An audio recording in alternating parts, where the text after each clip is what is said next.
It was 7:42 p.m. A small cafe in downtown London, quiet, cozy, almost empty.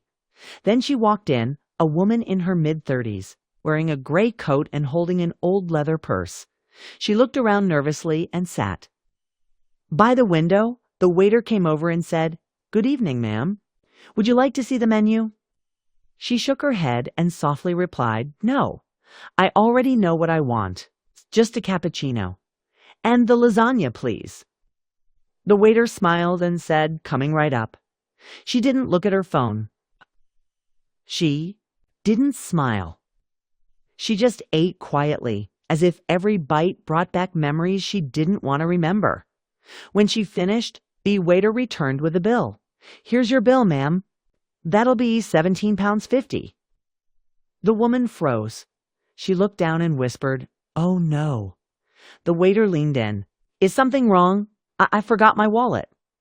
The waiter paused for a moment. "See? Well, that's a bit of a problem." The couple at the next table looked over. The barista stopped pouring coffee.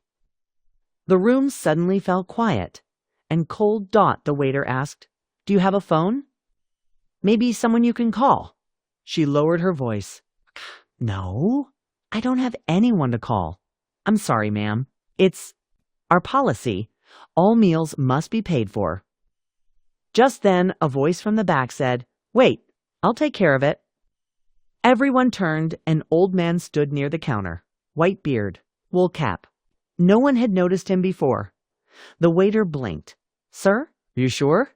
The old man replied calmly, "Yes, put it on my bill." "I know her." The woman's eyes widened. She looked at him as if she'd seen a ghost. "No, ... it can't be." "Oh, do you know me?" The man smiled gently.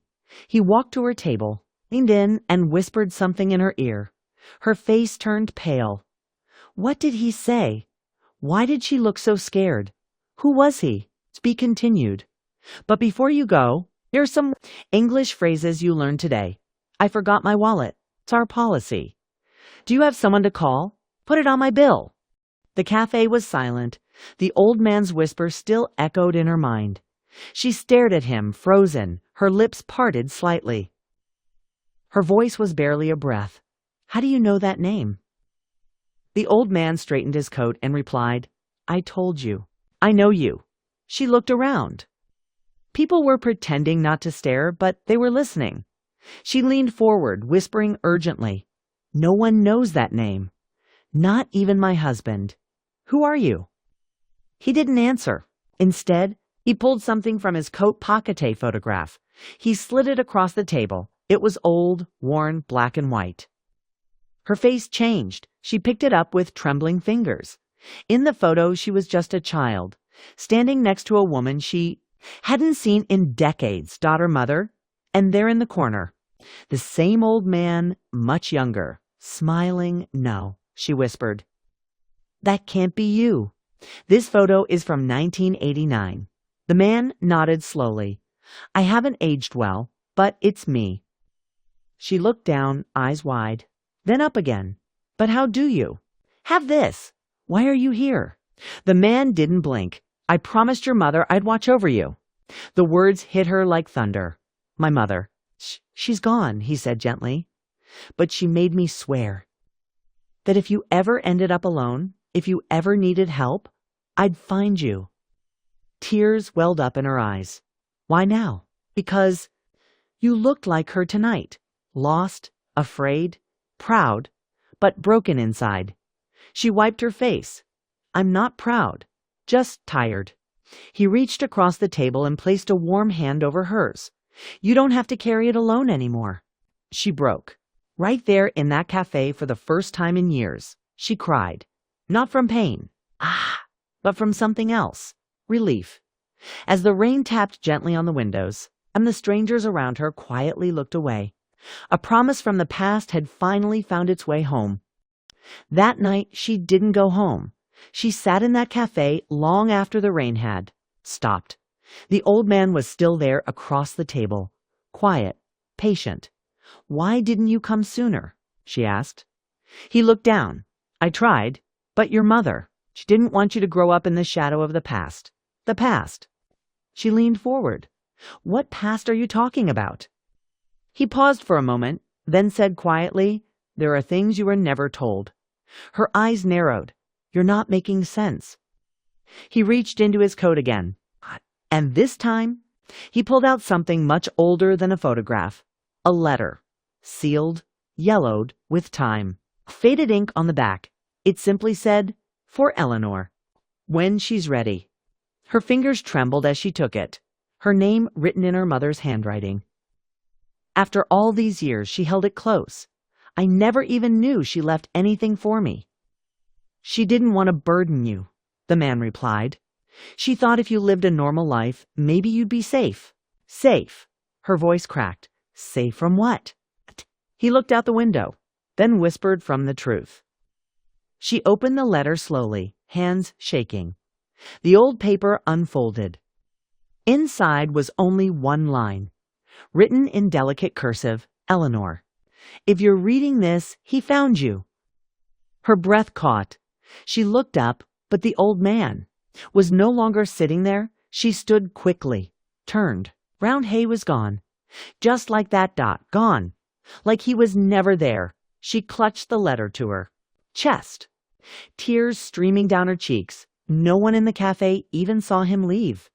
Had she imagined it? She walked out into the cold London night, the letter still in her hand, and under the streetlight she saw something. A coin, old, worn, unfamiliar, lying, exactly where he had been standing. She picked it up. It had a symbol on it, not a country, not a date, but something older. Ancient, and underneath it, in tiny engraved letters, the watcher keeps his word. Her hands went cold. She wasn't just part of a family mystery. She was part of something much, much bigger. The coin was cold in her hand.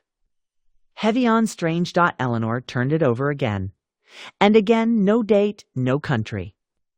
No explanation, just the symbol and the words. The watcher keeps his word. She stood in the empty street, rain dripping from her. Coat trying to make sense of everything. Who was he? Where did he go? And why did it feel like he had been watching her for years? She walked home in silence. That night, she didn't sleep. She stared at the ceiling, the letter beside her, and the coin resting on her nightstand, as if it was alive at 3:14 a.m. Her phone lit up. No ringtone, no vibration, just light. A message from an unknown number. It said only this. You opened it. Now you'll see. Her heart dropped. She looked out the window. A man was standing across.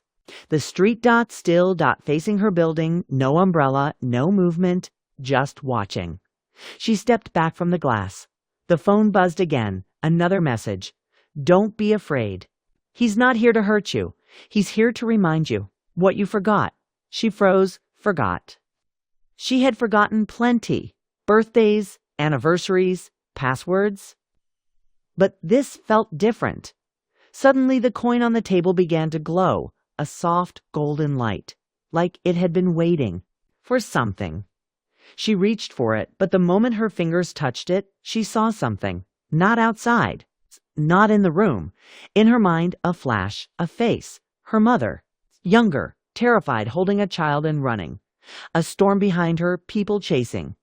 Them a man yelling, Don't let them cross the gate. And then darkness. Eleanor gasped, pulled her hand back. The coin stopped glowing. What had she just seen? A memory? A vision? Or something else?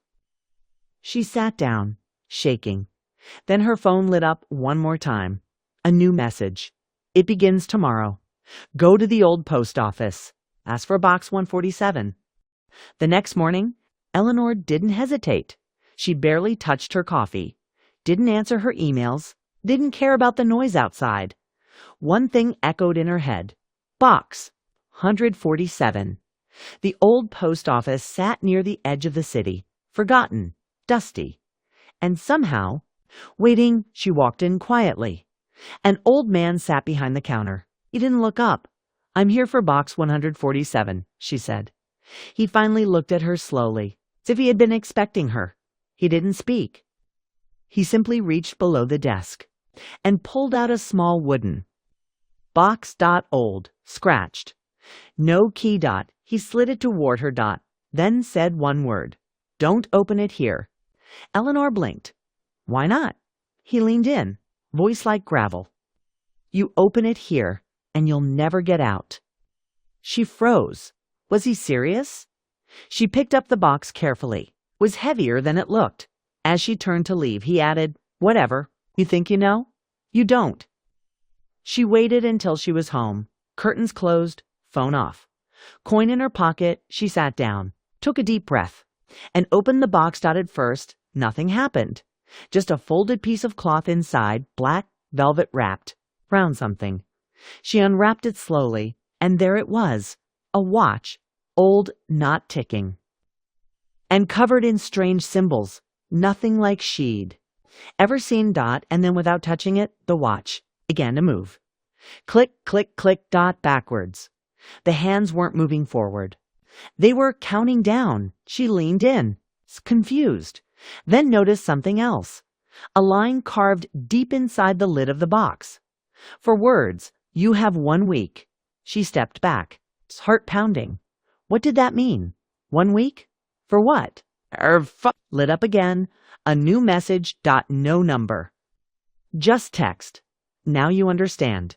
Time is not yours anymore.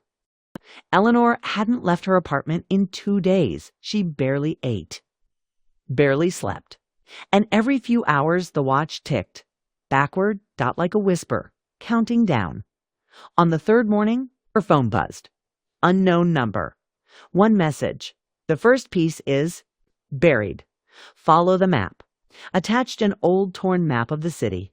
One place circled in red. Wickley Cemetery, row 9, stone 12. Eleanor felt a chill. She didn't recognize the name, but something deep inside her said, You've been there before.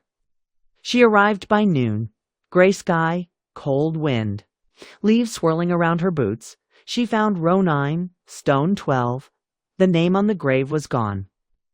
But there, carved faintly at the base, the same symbol as the coin. She knelt down, brushed away dirt. There it was, a small rusted key taped under the stone. As she picked it up, buzzed. Another message. This key opens what your mother hid before she disappeared.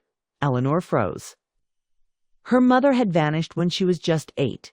Everyone said it was an accident, a storm. No body, no trace. But now, this wasn't coincidence. The final message arrived. You have 4 days left. Go to her old studio. Look beneath the floorboards. That night, Eleanor stood in her late mother's art studio. Empty, dusty, but not forgotten. She pulled up the floorboards, heart racing. And there it was, a leather journal, a family photo, and a newspaper clipping. Woman missing after reporting a man with no face. The photo made her gasp, because standing in the corner, barely visible, was a shadowed figure. The same man. Who gave her the coin? Her hands were shaking. She opened the journal, one line on the first page. Time doesn't run in one direction, and neither does the truth. The watch ticked louder now. Click, click, click. Backwards. And in that moment, Eleanor understood. Her mother hadn't vanished. She had been pulled out of time, and Eleanor was next, lest she could break the loop. Sometimes the truth isn't lost. It's just waiting for the right time.